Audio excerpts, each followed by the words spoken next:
L'actualité sous-régionale oblige.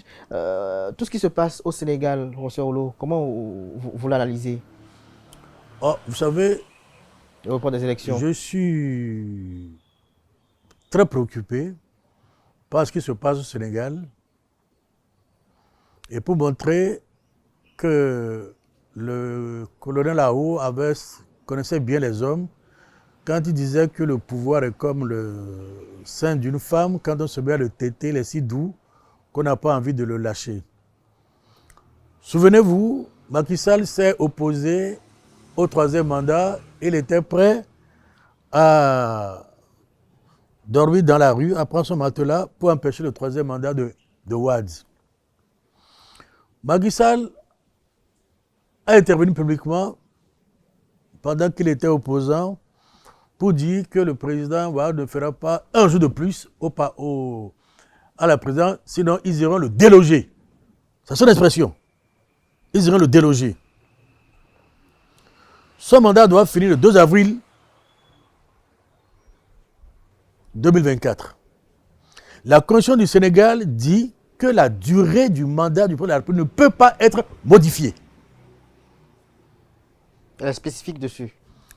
Très. Très spécifique. La durée du mandat ne peut pas être modifiée. Et malgré cela, on dit qu'on a aménagé. Maintenant, on lui donne 10 mois de plus. Il y a violation. Or, n'oubliez pas que c'est sous la pression populaire qu'il a fini par dire que même si il en a le droit, il ne sera pas candidat à un troisième mandat. Donc il pense toujours qu'il a droit à un troisième mandat. C'est inquiétant. Parce qu'on a vu ce que la violence a donné. J'espère que le Conseil constitutionnel qui sera saisi va dire le droit pour apaiser les tensions. Parce que s'il ne dit pas le droit, je ne sais pas ce qui va arriver au Sénégal. N'oubliez pas, les imams, le Sénégal est un pays à près de 90% musulmans. Le bureau des imams s'est opposé à ce que ce mandat soit prorogé, avec une déclaration publique. L'archevêque de Dakar a dit la même chose.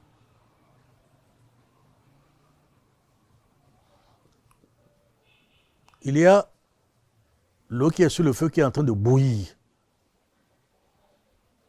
Évitons que cela n'explose. Il y a une vie après le pouvoir. Et je crois que déjà le président Macron l'a désigné pour une fonction honorifique, pour l'occuper. Donc je suis préoccupé par ce qui se passe au Sénégal et je suis heureux de constater que j'ai des collègues de Babacar Gueye qui ont le courage de dire que le président a violé la Constitution. Ils ont le courage de le dire.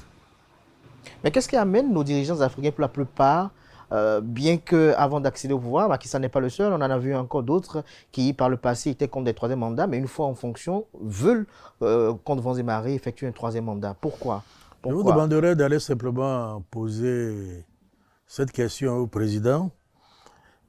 Ce que j'ai su quand j'étais ministre des Affaires étrangères, que j'ai rencontré le président Eyadema, qui était en tension avec le Premier ministre élu par la conférence nationale,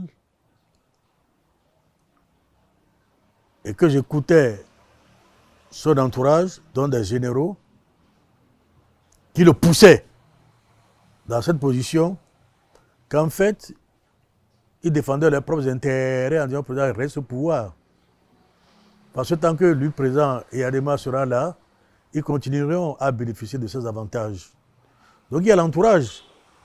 Et quand on n'a pas assez de force, ou quand toi-même tu as tenté, on prend prétexte de cela. Regardez quelqu'un comme Alpha Condé, avec tout son engagement militant, qui est devenu un symbole. Il modifie la constitution, il fait adopter une nouvelle constitution pour s'éterniser au pouvoir. Il a renversé, il dit après que c'est les femmes qui l'ont poussé à modifier la constitution. Alors que quelqu'un comme Nelson Mandela a fait 27 ans en prison, a fait un mandat de 4 ans, il n'a pas fait 10 ans comme Alpha Condé. Puis en Afrique du Sud, c'est le mandat de 4 ans. Et la limitation n'est pas inscrite dans la Constitution. Mais il a fait un mandat unique il était heureux de partir. Donc ça dépend de la qualité de la culture politique de ces hommes qui ont le sens de l'intérêt général et qui pensent qu'ils ne sont pas indispensables.